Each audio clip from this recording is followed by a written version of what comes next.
السلام عليكم مدحوين أحمد مدوبة وكدقي مقالة كسمايو قبل كجبضة وسيء صوماليا يصيروا كلا إذا مدي وقلت رضا بدنا أو قرون كديارها مقالة كسمايو كسو دوية مدحوين أحمد مدوبة كدب كل مدي ولا سوقاتي لنعيد السياسيين معارض كيه هجامية بنتلان أو كل سوق من مقالة نيروبي هذا ما محاكي جرا وراك شيء إن مدحوين حسن الشيخ محمود يسوونه وتيجي دونه مقالة كسمايو قبل كجبضة وسيء صوماليا halkaas oo kula soo kulmi doono madaxweyne Axmed Maxamed Islaam Madoobe hadaba qaybtan waxaan ku dul istaagi doonaa maxaa iska bedelay safarkii madaxweynaha jamhuuriyadda magaalada Kismaayo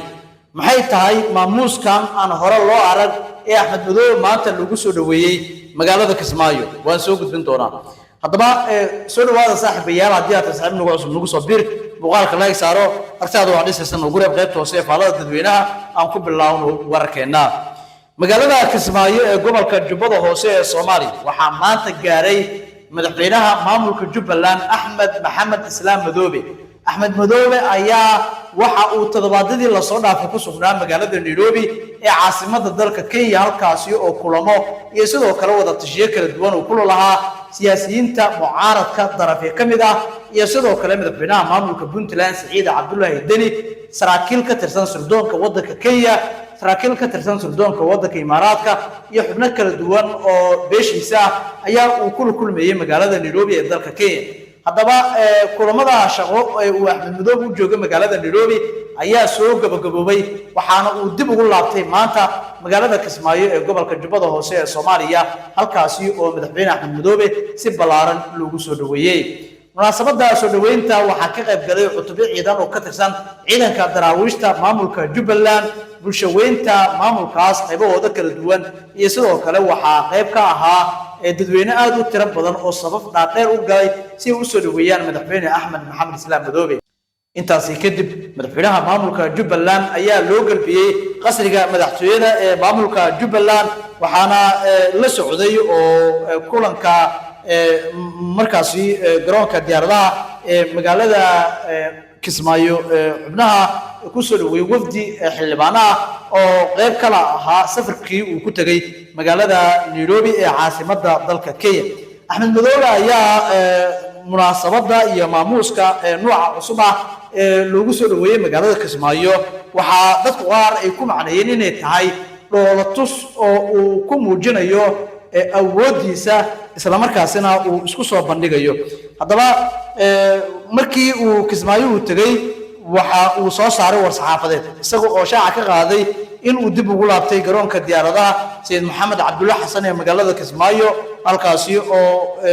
kadib safar shaqo oo uu maalmihii la soo dhaafay dalka dibadiisa ugu maqnaa inuu halkaas uu ku laabtay magaalada Kismaayo ku soo dhaweeyeen gudoomiyaha golaha wakiilada maamulka Jubbaland Cabdi Maxamed Cabdiraxmaan iyo xubno ka tirsan golayaasha kala duwan ee dowlad goboleedka Jubbaland marka madaxweyne ku-xigeenka ayaa sidoo kale qayb ka ahaa xubnaha soo dhaweeyay madaxweyne Axmed Maxamed Islaam Madoobe marka aad eegto safarkan Axmed Madoobe uu dib ugu laabtay magaalada Kismaayo waxay imaanayaan saacado uun kadib markii uu heshiis u la gaaray garabyada mucaaradka iyo sidoo kale madaxweyne Saciid Cabdullaahi Deni marka tani waxa ay dhaawac weyn ay ku noqotay wada hadal Kismaayo ku dhaxmari lahaa Axmed Madoobe iyo sidoo kale madaxweynaha jamhuuriyadda federaalka Soomaaliya Xasan Sheekh Maxamuud durba markii uu Kismaayo tagay Axmed Madoobe waxa uu si weyn u xaqiijiyay amniga magaalada sida garoonka diyaaradaha oo uu ciidamo ka tirsan ilaalada madaxtooyada Jubbaland oo cusub markaasi uu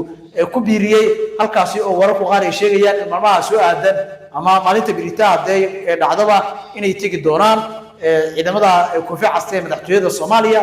si ay hordhac ugu noqdaan wafdiga madaxweynaha ee halkaas gaaray ilaa hadda ma jirto cid si rasmi ah u xaqiijisay madaxweynuhu uu baaqday laakiin maanta Jimcaha ayuu qorshuha wuxuu u baaqday in Axmed uu yiri aniga ayaa marka hore magaalada tagay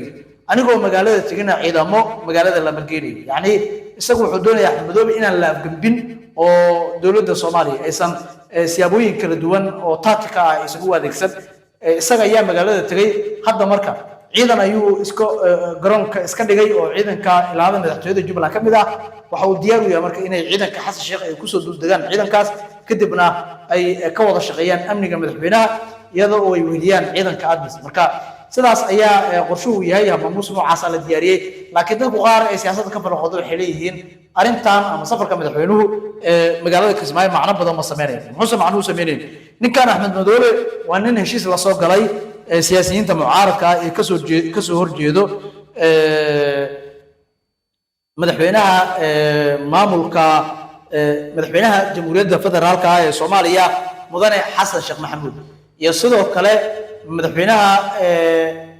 iyo sidoo kale hogaamiyaha Puntland Saciid Cabdullaahi Wadir marka guux xooggan oo arrinta la xiriiraya ayaa magaalada Kismaayo ka taagan wararku qaar waxay sheegeen madaxweynaha jamhuuriyadda federaalka Soomaaliya ay suuragal ay tahay in dib u dhac uu ku yimaado safarkiisa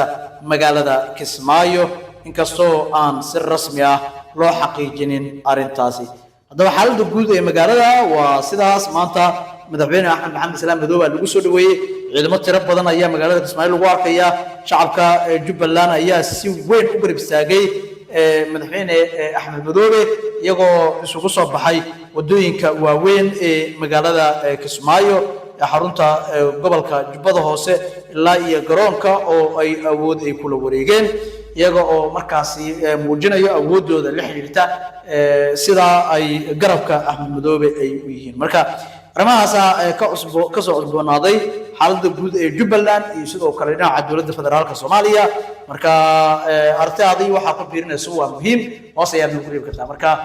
qayb kamid ah khudbadii madaxweynaha jamhuuriyadda oo aynu ka tagnay barnaamijyada midkii ka horeeyay ayaa rabaa inaan idinku ku soo gabagabeeyo bilay la soo dhaafay bil kamid ah jirto 30 maalmood oo dhalato dhacdo magaalada Muqdisho hal incident oo security xumo aanu ka dhicin hal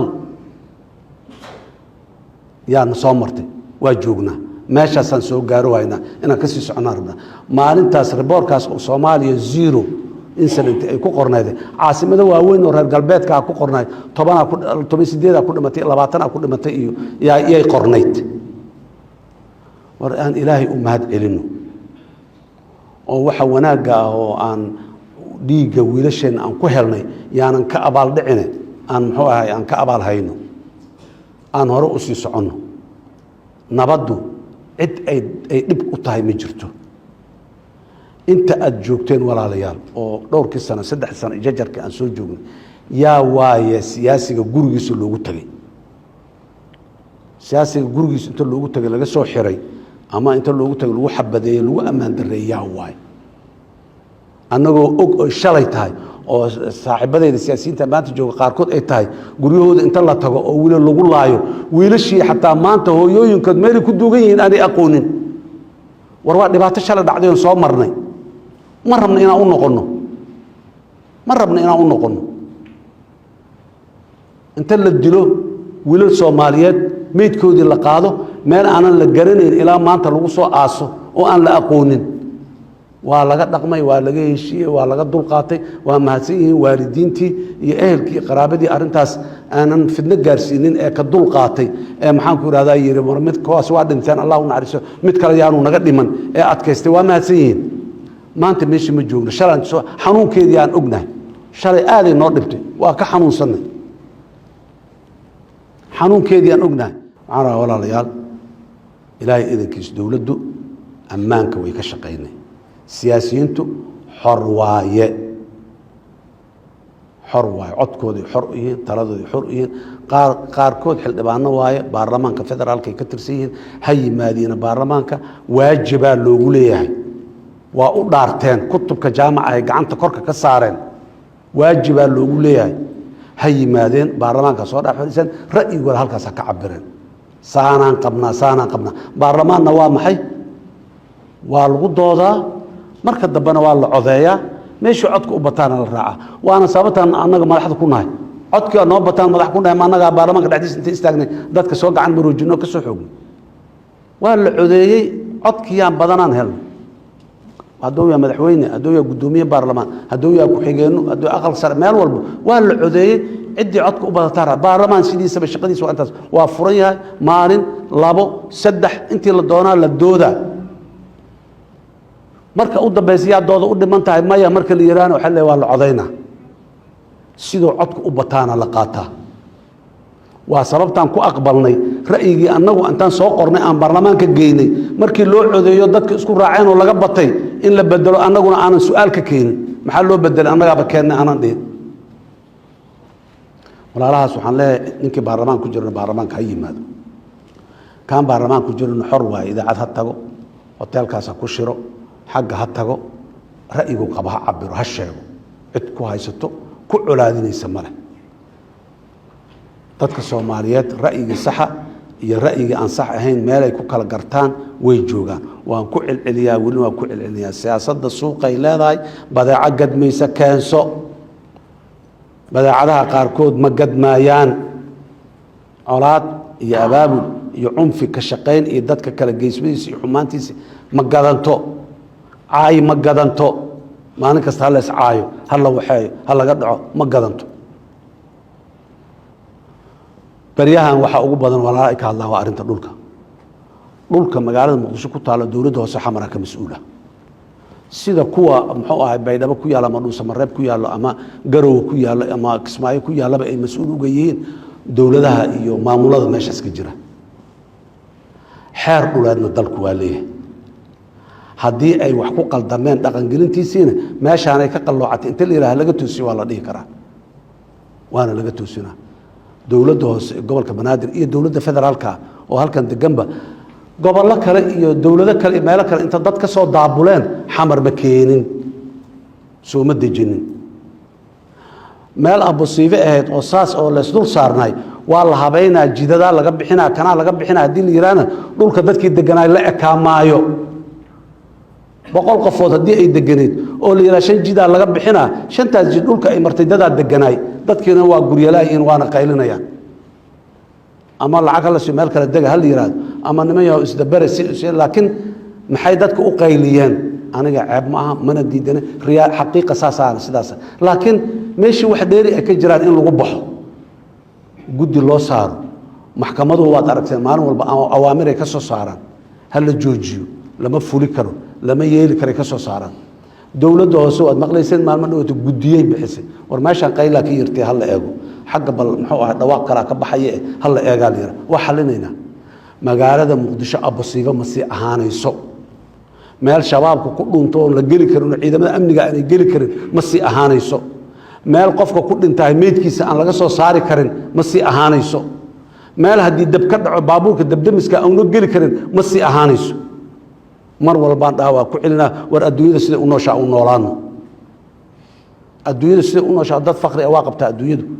dad dhibaataysan waa qabtaa si u nooshaa u noolaano laakiin siyaasadda dawladda magaaladan inay amni noqoto qurxoonaato nadiif ahaato waaye dawladda hoosana inta amarku lagu sii waa intaas ay ku shaqeyso wixii kale oo dadkeen xumaan lama rabno xanuun lama rabno dibna lama rabno wixii dib ay xanuun iyo buuq oo soo baxana qaanuunka wixii waafaqsan qaanuunka lagu xallinaa ninkii dukumiinti haysto oo dhulka asiga iska leh maxkamadaha jira maxkamadahu aada waana loo xukumaa waana loo xallinaa waana loo banaynaa weliba kii aan dukumiinti haysan ee tabasho qaba karana asiga lafsidiisana waa lala fadhiisanaa waa lala hadlaa waa la dhageysanaa tabashadiisa sidii ay xal ku noqon karto oo xanuunka iyo tabashadu qabo ay ku dhamaan kartaa lagu dhamaynaa lagu yaraynaa laakiin dadka Soomaaliyeed waxaan leeyahay nin muraad kala leh oo xanuunka adiga aad tabanayso sheeganaysa aanu dhibayn aanu lahayn yaanu kuwa awrkacsan inaan leenahay dadka dawladooda meel ka dambayso oo wanaag u jiraahin ma jirto dawladana dadka cadow uma aha labada habeen ammaanka yarka in ku hoyanaynan haysanaay nimayo qiimahaas ku fadhiya yaanan la qiimo tirin oo macna la'aan laga soo qaadin wiilasheena dhiigoodii waay waxaan ku hurdnaa habeenkan ku sacan wiilasheena dhiigoodii waa waxa ay wiilal Soomaaliyeed gabdhaha Soomaaliyeed ila leeyihiin 8 saac habeenimo la jooga meeshaasaan mareynaa halkaasaan u soconaa magaalada waa u jeed waxay u leeyihiin wiila naftiis u horay gabara nafteeda u hortay ummadda Soomaaliyeed war wax kasto naga qaldan waa saxayna waana saxanayna waana leenahay awoodaan ku saxanayna iyo rabitaanka lagu saxay meeshii aan ka nabadiyana loo celin sideedaba horay aan u sii socono haddaan ku feeno